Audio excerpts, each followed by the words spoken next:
Olá, nós vamos falar hoje sobre a legislação que regulamenta a atuação do intérprete de Libras, embora ele já atuasse antes, mas existiam alguns aspectos que ficavam de fora dessa atuação. Então, por isso é fundamental nós pensarmos nessa legislação e o que ela traz de importante para esse público profissional. Anteriormente, a lei que regia a atuação do intérprete era a Lei 12.319, de 1º de setembro de 2003. Entretanto, ela precisou ser atualizada. E quem a atualizou achou interessante atualizar por uma nova lei. A lei atual que rege a atuação desses intérpretes é a 14.704, de 25 de outubro de 2023. Ela inclui, e a grande inovação que ela traz é justamente a presença do guia-intérprete, que é um profissional que atua com surdos cegos na promoção da acessibilidade comunicacional com o TADOMA, que é a tradução mão a mão. E ele faz essa tradução para essa pessoa surda que vai tocar nas mãos, literalmente, do intérprete para poder fazer a compreensão do conteúdo. Qual é a importância dessa legislação? Ela é importante no sentido de regulamentar a atuação desse profissional, de regulamentar também salário, de falar sobre a importância desse profissional dentro do cenário educacional. Ela também define a responsabilidade desse profissional e os critérios, as competências linguísticas e sociais que essa função exige do profissional. Ela faz com que esse profissional entenda que existe uma relação de clientelismo entre pessoa ouvinte, tradutor e intérprete de Libras, e o surdo, que é o usuário desse serviço. Então, ele vai precisar pensar em estratégias e também em dissociar-se da imagem desse surdo e respeitar as situações que esse surdo possa expressar numa consulta médica, numa sessão de psicologia, num espaço relacionado a tratar de situações jurídicas com advogado, ou efetivamente num júri, né, de uma sessão, de um julgamento. Enfim, o intérprete ele precisa ter essa ética e esse respeito profissional a essa pessoa surda. Exige a necessidade de fazer tratos comerciais, de fato, com essa pessoa ouvinte, essa pessoa surda, e estabelecer limites sobre horários, sobre o lugar de atuação, sobre valores, e tudo isso vai sendo estipulado dentro da atuação desse profissional. É importante também destacar que as empresas públicas e privadas, elas também têm um papel importante nesse sentido de fazer com que essa atuação ela consiga ser clara e objetiva, e que sempre que o surdo necessitar, e essa necessidade não é uma forma de fazer com que a pessoa bonifique ou seja um filântropo em dar esse serviço para a pessoa surda. Não, é um serviço que ele precisa ser obedecido e ser fornecido para qualquer usuário de serviço surdo, de qualquer serviço, e que tenha esse respeito e um intérprete com competências linguísticas para fazer essa atuação. As implicações da atuação desse intérprete em áreas não só educacionais, mas também essa legislação ela faz com que a atuação do intérprete ela se multiplique em vários aspectos.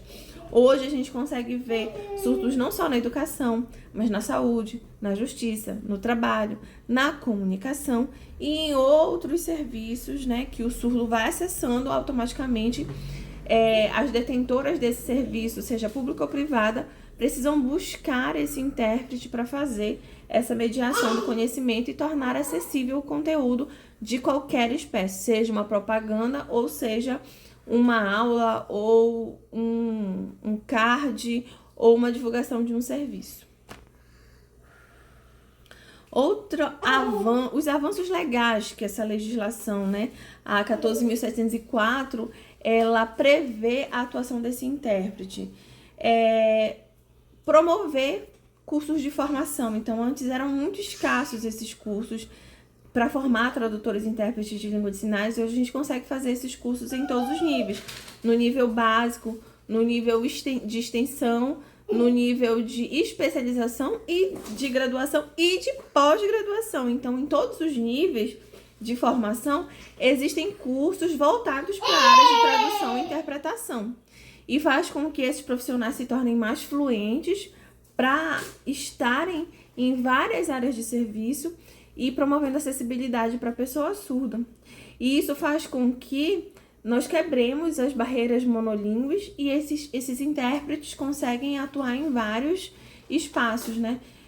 Para falar recentemente de algo que aconteceu, existe uma empresa de interpretação lá em Belém, que é a Amanda Lê Libras, que o nome dela é o nome da empresa dela também, e ela é uma intérprete muito conceituada na área, e ela atuou no Para-Arraial, que é um arraial que aconteceu lá na cidade de Belém, e vários outros eventos culturais. Ela está sempre por lá, fazendo a tradução, ganhando por esse serviço.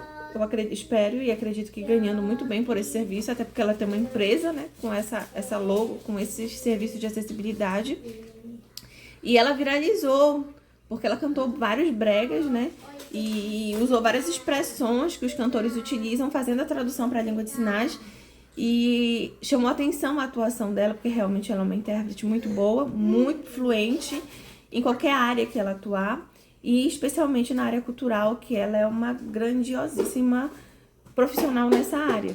Então, ela fez esse trabalho. Vocês podem procurar o arroba dela no Instagram, arroba Amanda Lê, L-E e Libras. Tudo junto. Tem no Instagram, tem no Facebook, tem no YouTube. E aí vocês vão ver as grandes áreas de atuação que ela faz. E ela, como intérprete de Libras, consegue fazer essas atuações e ganhar por esses serviços e ser referência nessa atuação, fazendo com que ela consiga angariar recursos e tornar várias atividades acessíveis.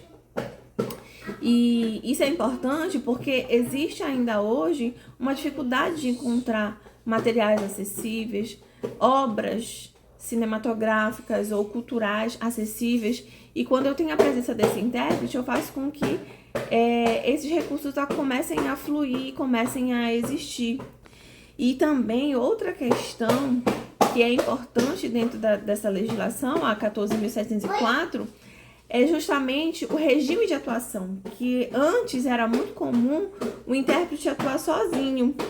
E aí ele lesionava, a lesão por esforço repetitivo, ou tinha prejuízos cognitivos, e isso trazia muitos prejuízos físicos e de saúde para as pessoas, para os intérpretes. E com a legislação tem um artigo específico que determina que, se for uma atuação que ultrapasse a 1 hora, tem que ter revezamento. Então tem que ter 2 intérpretes ou mais intérpretes. Ainda falando do Para-Arraial, lá a Amanda conseguiu atuar com, pelo que eu contei lá, uns 6 intérpretes no decorrer de todas as noites de apresentação. Então eles vão revezando rapidamente, e por música ou por um combinado que eles fazem entre si, e eles conseguem fazer essa tradução de forma mais clara. Essa questão do revezamento, além da questão física cognitiva de saúde, ela também estabelece padrões de pagamento, né? Antigamente as pessoas não queriam pagar por uma dupla de intérprete, porque é um serviço realmente caro.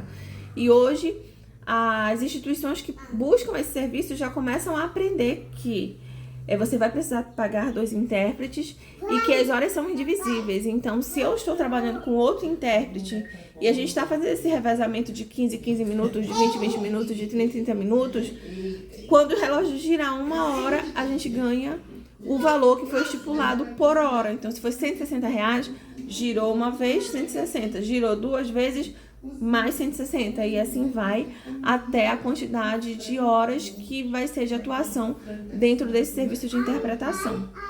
e outros recursos, né? Eu vou mostrar aqui para vocês a tabela do tradutores e intérpretes de Libras, é a FEBRAPILS. Essa é uma tabela nacional, mandei aqui no grupo também para vocês olharem, conhecerem, e se souberem de pessoas que precisam da atuação desses profissionais, disponibilizem para elas, para que elas possam saber como é que é o trabalho do tradutor e intérprete, como você contrata esses serviços, no caso da questão monetária, né? E se vocês precisarem também, vocês já sabem como é que funciona esse serviço. Então, essa tabela vai estipulando valores, vai estipulando as atividades, cada atividade tem um valor específico, né? Se for uma apresentação em um horário político, se for um debate, se for uma palestra, se for um videoclipe, cada atividade tem um valor específico e aí é estipulado na tabela. Lógico que, claro, existem as possibilidades de negociação entre contratante e a pessoa que está oferecendo serviço, no caso o intérprete, mas que feche-se dentro de um patamar que respeite o orçamento daquele que está contratando e também o profissional que está prestando serviço, que é um profissional de altíssima qualidade. E como reflexões relacionadas a essa legislação, é importante pensar se existe futuro para essas atuações, é importante pensar se o direito linguístico dos surdos está sendo respeitado e se as instituições em que vocês participam, se elas têm esses perfis de acessibilidade, né? A igreja que você vai, a empresa que você trabalha, a escola onde você estudou, a universidade onde vocês estudam, no caso aqui é o FOPA, e os espaços musicais, culturais que vocês frequentam, vocês costumam ver esses padrões de acessibilidade? Então, isso é importante refletir sobre, né, para nós pensarmos nessa atuação, né? E a atuação de vocês em breve em sala de aula, né? Como é que vai ser esse trabalho, né? O que a gente pode fazer enquanto pesquisadores, enquanto estudiosos, para promover a inserção desses profissionais de forma mais efetiva nos ambientes educacionais? Então, todas essas reflexões são pertinentes para pensar numa cultura de acessibilidade real, fazendo com que essas pessoas surdas, elas não tenham que mendigar conhecimento ou informação, e nem que façam com que eles continuem perdendo informação importantes em função da falta de acessibilidade. Então, essa foi a reflexão sobre a legislação. Tomem o cuidado de ler novamente, de guardar no drive, de ter essas legislações sempre próximas de vocês, porque elas estão sempre bem próximas de nós na nossa atuação em sala de aula.